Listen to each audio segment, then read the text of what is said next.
మీ చెవట పడుతుందండి. ఇడ్లీలో 2 చెంచాల ఉప్పు తగ్గించు లక్ష్మి. ఎలాగో మనం పేదోళ్ళమే కదా, కనీసం ఉప్పు ఖర్చైనా తగ్గుతుందనుకో.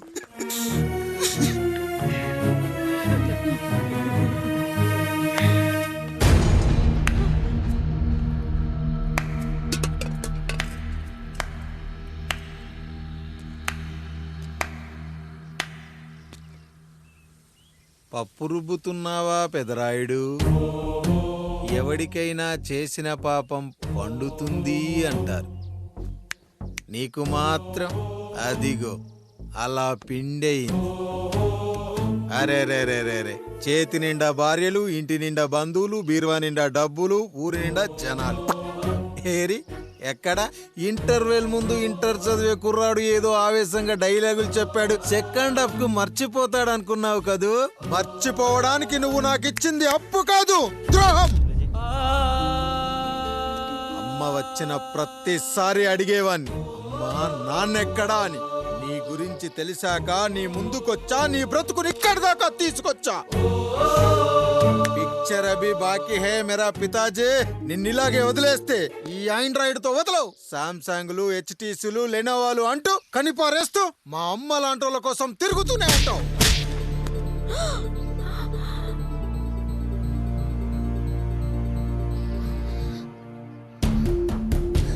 అమ్మా అమ్మా ఛీ, నన్నలా పిలవకురా.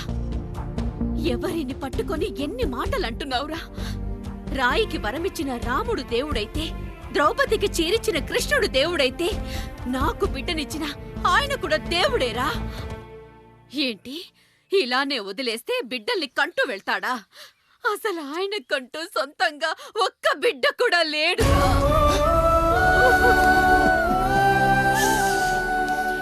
అసలు ఏం జరిగిందో తెలుసా? మీరుండండి అయ్యా, ఉండండి. మొదటి భార్యని చేసుకున్నాక పిల్లలు పుట్టలేదని రెండో పెళ్లి చేసుకున్నారు. ఆవిడకి పుట్టలేదు. మూడోసారైనా తగులుతుందనుకున్నా, తనకే పుట్టలేదు. పిల్లల కోసం పెళ్ళాలని మార్చాడే కాని వాళ్ళని వదిలేయలేదురా. అదిరా మా పెద్దయ్య మనసు. ఆయన దగ్గర బాణం ఉంది కానీ లేదురా, అసలు నీ తండ్రి ఎవరో నీకు తెలుసా? తెలుసా? ఇదిగో ఈ కాముడేరా నీ తండ్రి. గేదె నల్లగా ఉన్నంత మాత్రాన పాలు తెల్లగా ఎలా ఉన్నాయనే కదరా నీ ప్రశ్న. దానికి సమాధానం చెప్పాలంటే, ఒక వర్షం కురిసిన రాత్రి నేను 9వ నెల బాలింతగా ఉన్నప్పుడు. పండు పండు, ఇదిగో. ఏమిటండి ఇది? నిద్రలేస్తే నేను, బయటికెళ్తే గంటోడు, పక్కకెళ్తే పాలేరు, ఎప్పుడూ తిరిగే తాయారు. రోజు మమ్మల్ని చూసి చూసి బిడ్డ కూడా జిడ్డు మొహం వేసుకుని పుడతాడేమో అని భయంగా ఉంది. కడుపులో ఉన్నప్పుడు మనం ఎవరి మొహాలైతే చూస్తామో అచ్చం వారి పోలికలతోనే పుడతారంటారు. పొరపాటున నా పోలికలతో పుడితే? అదేంటి కాముడు, నీకేం తక్కువ? జుట్టు ఉండాల్సిన చోట లేకుండా అవసరం లేని చోట విపరీతంగా పెరిగిపోతుంది. మనకు పుట్టబోయే బిడ్డ గొప్ప అందగాడై ఉండాలి. ఇదిగో రోజు ఈ దేవుడి ఫోటోలు చూడు, వాళ్ళలాగే అందంగా పుడతాడు. కడుపుతో ఉన్నప్పుడు ఎవరి ఫోటో చూస్తే ఆ పోలికలతో బిడ్డ పుడతాడా? కనిపించని దేవుడి పోలికలు నా బిడ్డకెందుకు? ఈ ఊరికి దేవుడు రాయుడు.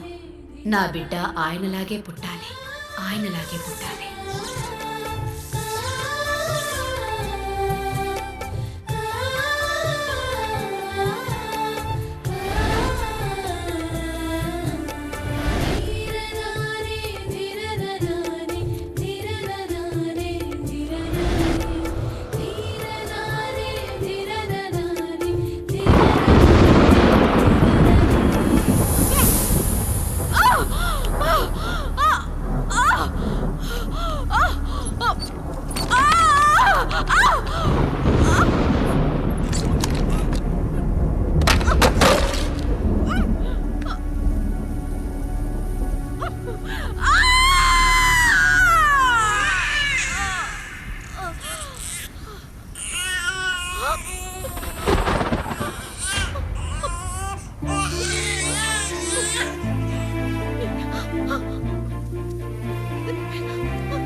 ఏంటి పండు ఇలా వచ్చావు?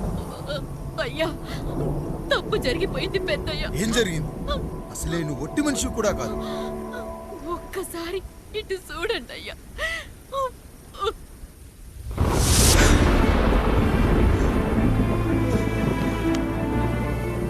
వీడేంటి అచ్చం నాలా ఉన్నాడు? అసలేంటి, ఎందుకు ఇలా జరిగింది? నువ్వు ఎప్పుడైనా చీకట్లో పంపు సైడ్ దగ్గరికి వచ్చావా? మరి అమలాపురంలో శివాలయం దగ్గర రత్నాలు నీకేమైనా అమ్మవుతుందా? లేదు. పిఠాపురంలో పద్మ, రామాపురంలో లక్ష్మి, కాకినాడలో సుజాత. అయ్యో దేవుడా, అయ్యా, అసలు ఇదంతా ఎలా జరిగింది పండు? అయ్యా, ఇదంతా కాముడి వల్లే అయ్యా, కాముడి వల్లే. కాముడా? కాముడి కుటుంబానికి నాకు ఏం గుర్తు రావట్లేదే. ఎన్నని గుర్తు పెట్టుకోగలను నేను మాత్రం. అయ్యా, అది కాదయ్యా.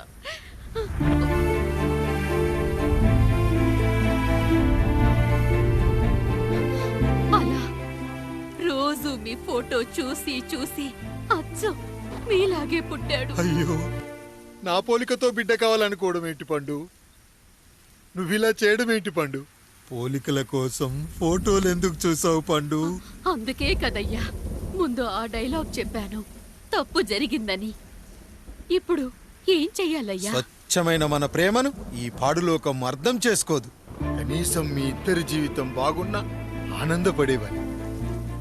వీణ్ణి ఇక్కడ ఉంచొద్దు పండు, బయటికి పంపించు. బయటికి పంపించి బాగా చదివించు, గొప్పవాణ్ణి చెయ్యి. వీడికి అయ్యే ఖర్చంతా నేనే భరిస్తా. అవసరమైతే ఆ డబ్బు కాముడి జీతంలో కట్ చేద్దాం. అయ్యా, వెళ్లే ముందు వీడికొక పేరు పెట్టండి అయ్యా. వీడు ఇంకో రాయుడు, అంటే ఇంగ్లీష్లో అండ్ రాయుడు, అండ్ రాయుడు.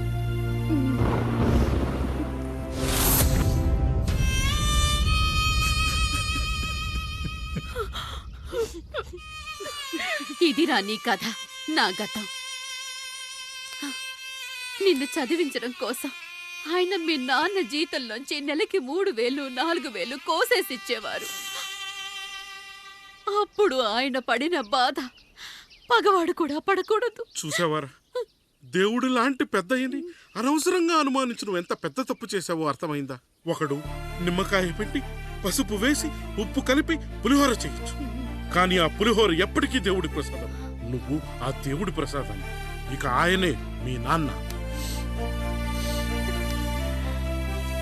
చూసావా అమ్మా, ఈ రోజు నుంచి నాకు 3 అమ్మలు, 2 నాన్నలు. నీకు మాత్రం ఒక్కడే భర్త, నాన్నకు మాత్రం ఒక్కటే భార్య. మా నాయనే. అయ్యా, బిడ్డను ఒక్కసారి ఎత్తుకొని తిప్పండి అయ్యా. బాబు, నాన్నా,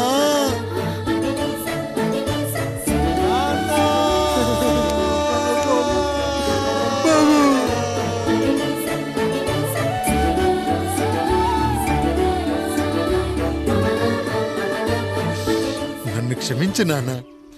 ఇప్పటికైనా నిజం అర్థం చేసుకున్నావు. అది నాకు చాలురా, చాలు. చాలదు నాన్న, నిన్ను ఏలెత్తి చూపిన జనంతో చెయ్యెత్తి దండం పెట్టించాలి. అన్నయ్య కంటే ఆస్తి ముఖ్యమనుకున్న మన కుటుంబానికి గుణపాఠం నేర్పించాలి. ఇక నాకు వదిలేయ్ నాన్న, నేను చూసుకుంటా.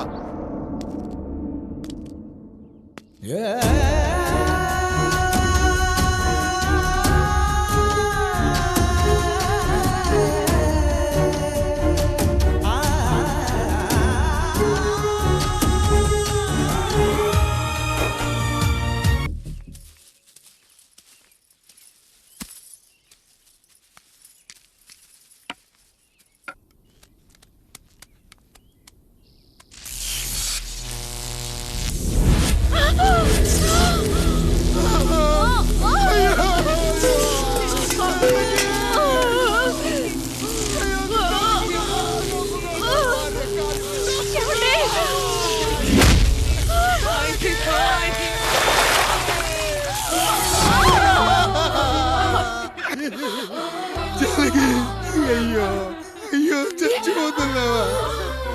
ఎందుకు ఇలా జరుగుతుందండి? ఏమండి? నీ మనసులో మాట నాకు తెలియదా? నేను చచ్చిపోతున్నాను, మీరు ఇంకో పెళ్లి చేసుకోండి అని అంటావు కదా. అది కాదండి. అయ్యో మరి ఏంటి జానకి? హాస్పిటల్కి తీసుకెళ్ళండి. హాస్పిటల్.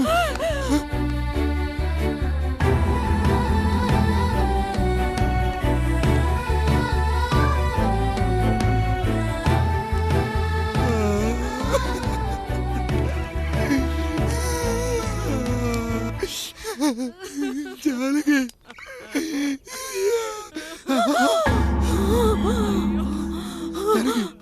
ఏమండి? నేను వెళ్ళిపోతున్నాను. నా కోసం చివరిగా ఒక పాట పాడండి.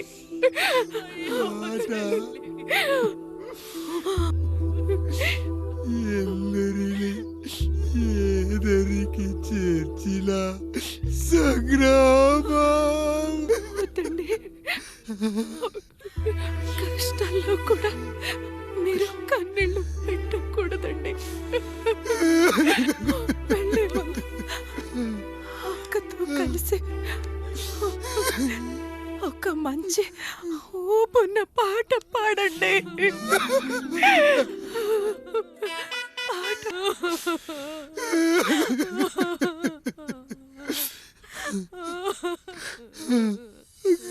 భార్య పోయింది, తమ్ముళ్ళు వద్దనుకున్నారు, కుటుంబం, ఊరు, ఆస్తి ఇప్పుడు ఏదీ లేదు. ఇక నేను ఎవరి కోసం బతకాలి? ఏ కరెంటు నా భార్యను పొట్టన పెట్టుకుందో అదే కరెంటు నా చావును కోరుకుంటుందో. నా చావుతో అయినా నా తమ్ముళ్ళు, నా జనం నన్ను అర్థం చేసుకోగలిగితే చాలు. ఉంటాను రా, ఉంటాను.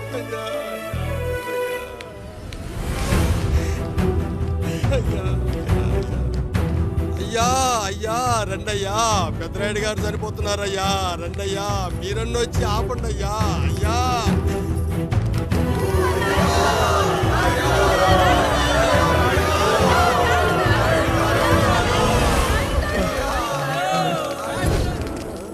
ప్రజల్లారా, నా బిడ్డల్లారా, నా జీవితం మీకే అంకితం.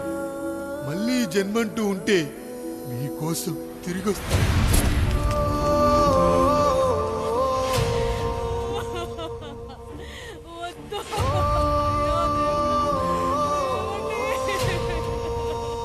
వద్దయ్యా, వద్దు, వద్దయ్యా, వద్దయ్యా.